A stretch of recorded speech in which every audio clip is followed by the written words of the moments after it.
Pengakuan terbaru Ferdy Sambo yang menyebut bahwa dirinya tidak pernah memerintahkan Richard Eliezer menembak Joshua dan hanya memerintahkan untuk menghajar beberapa waktu lalu dinilai sejumlah pihak sebagai dalih agar dirinya bisa terlepas dari jerat hukuman mati. Benarkah hal ini? Untuk membahasnya pemirsa sudah bergabung bersama kami sejumlah narasumber. Ada mantan Hakim Agung Pak Gayus Lumbun, kemudian pakar hukum pidana Pak Tengku Nasrullah dan juga kuasa hukum keluarga Brigadir Joshua Bang Johnson Panjaitan. Selamat petang Bapak-bapak semua.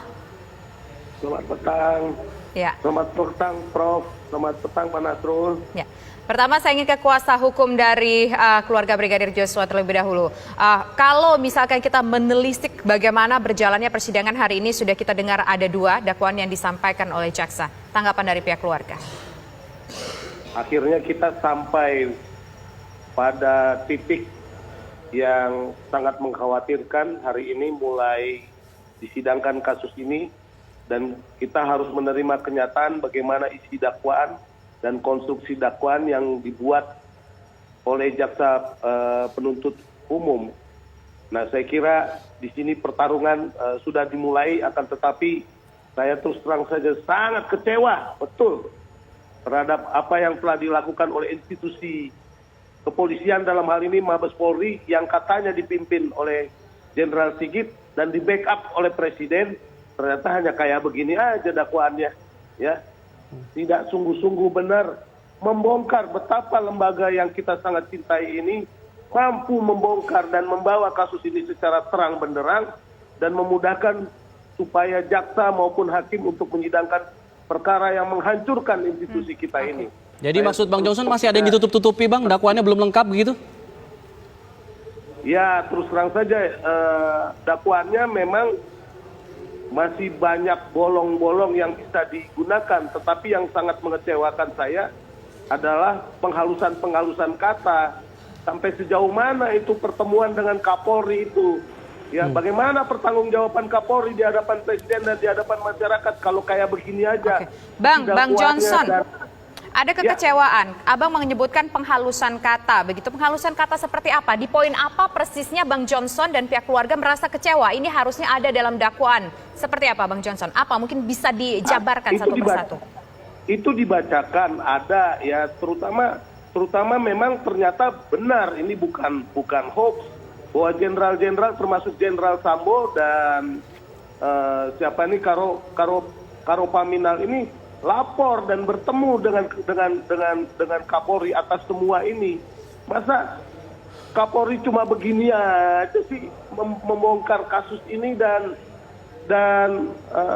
BAP beserta berkas-berkasnya dipelajari oleh jaksa dan dibuat dakwaannya. Terus terang saja ini jebakan ke arah peradilan sesat akan makin kuat. Jadi bukan hanya lubang untuk meringankan atau membebaskan, tetapi juga yang paling saya sakit hati adalah jelas betul bahwa seluruh konstruksi dakwaan ini memperlihatkan betapa bobroknya Mabes Polri ini, dan beginilah kira-kira cara Bang Johnson, profesional menyelesaikan perkara.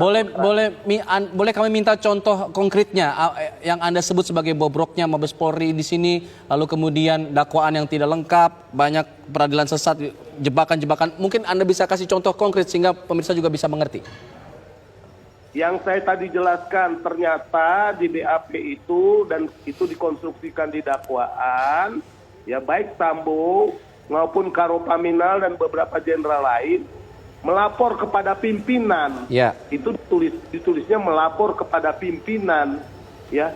Kalau cuma melapor kepada pimpinan, terus kemudian pimpinan kayak merasa dibohongi karena ditanya ini dia tidak ngaku. Sementara konstruksinya sekarang ini udah kayak begini, pertanyaan saya adalah bagaimana kewibawaan Mabes Polri membongkar kasus ini kok hanya kayak begitu aja, ya. Padahal Presiden katanya ikut campur. Yang kedua adalah bagaimana dakwaan ini menjelaskan kehancuran barang bukti, ya, yang dibuat oleh para jenderal ini beserta dengan anak buahnya yang merusak sehingga barang-barang bukti ini rusak, ya. Akan tetapi ternyata dakwaan ini juga membuka peluang untuk kembali juga mengadili klien saya walaupun dia sudah mati dengan isu-isu pelecehan seksual dan lain sebagainya. Oke, baik. Padahal kan sidang ini diwakili oleh jaksa.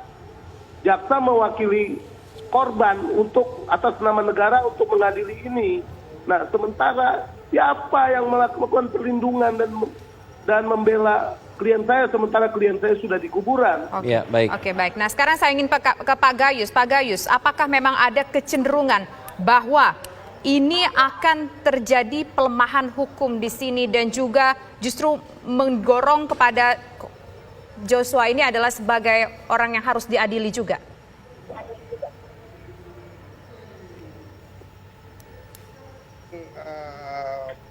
Penyampaian dari kuasa hukum terdakwa mengharapkan keterkaitan dengan pihak lain, tapi kan konsentrasi dakwaan ini kan kepada terdakwa Sambo ya, Ferdi Sambo. Jadi kalau saya memperhatikan apa yang diarahkan kepada terdakwa, rumusan dakwaan ini sudah sangat baik ya. Jadi sudah tidak mungkin ada keraguan lagi bagi saya untuk menjadi bukti hakim yang sah ya. Kemudian tinggal lagi nanti bagaimana JPU itu mempertahankan rumusan-rumusan yang disampaikan pada hari ini. Itu pendapat saya, karena saya mendengar sekali sudah sangat lengkap untuk apa yang diarahkan oleh terdakwa, misalnya mempersiapkan peluru dan sebagainya, tadi membuat strategi, berbagai strategi. Kemudian hal yang penting buat saya adalah menyuruh menembak. Ya, tegas, bukan menghajar tapi menembak. Itu berulang-ulang disampaikan baik dakwaan terhadap Sambo maupun terhadap istrinya ya, terhadap Putri. Itu semua saya ikuti tadi itu. Jadi bagi saya, baik, Prof. Gayus, kalau Prof, mohon izin kami harus potong dulu karena kita harus mendengarkan dulu kumandang azan maghrib untuk wilayah DKI Jakarta dan sekitarnya. Berikut ini. Jalankan ibadah sholat maghrib bagi Anda yang berada di wilayah DKI Jakarta dan sekitarnya. Kita lanjutkan kembali ke kabar petang pemirsa. Kami ingin menuju kembali ke Prof. Gayus. Silakan Prof, menyambung yang terputus tadi. Halo Prof. Halo Prof. Gayus. ya. Silakan Prof. Silakan. Ya. Ya, tadi saya lanjutkan bahwa bagi pandangan saya, kalau JPU bisa mempertahankan dakwaan tadi, saya meyakini bahwa terdakwa akan mendapat sanksi yang berat karena jelas persiapan-persiapan terhadap perencanaan itu kuat sekali. Jadi saya meyakini kalau seluruh dakwaan ini bisa dipertahankan, tidak terpatahkan argumentasi lain ya, karena argumentasi lain itu saya melihat juga tidak terlalu kuat ya. Kalau mengatakan bukan tembak, tetapi dilakukan dengan hajar misalnya, itu sudah tidak sulit untuk dilawan kembali oleh JPU pengertian itu. Jadi hal-hal yang menyangkut hal-hal yang diterangkan oleh terdakwa itu memang tidak bisa berdiri sendiri menurut undang-undang, harus didampingi dengan dengan itu lain ya, dengan argumentasi yang lain. Jadi tidak bisa berdiri sendiri, harus disesuaikan dengan alat bukti yang sah lainnya sehingga bisa menjadi alat bukti. Kalau tidak bisa. Khusus mengenai apa yang disampaikan oleh terdakwa, apalagi bertentangan dengan dakwaan di mana sumber dakwaan adalah pemeriksaan di tingkat sebelumnya, yaitu oleh penyidik. Jadi rangkuman dari apa yang disampaikan penyidik menjadi dakwaan dan disampaikan oleh JPU nantinya. Jadi itu lebih kuat karena itu melalui berbagai penyaringan sehingga menjadi dari jaksa kepada JPU. Seperti itu. Baik.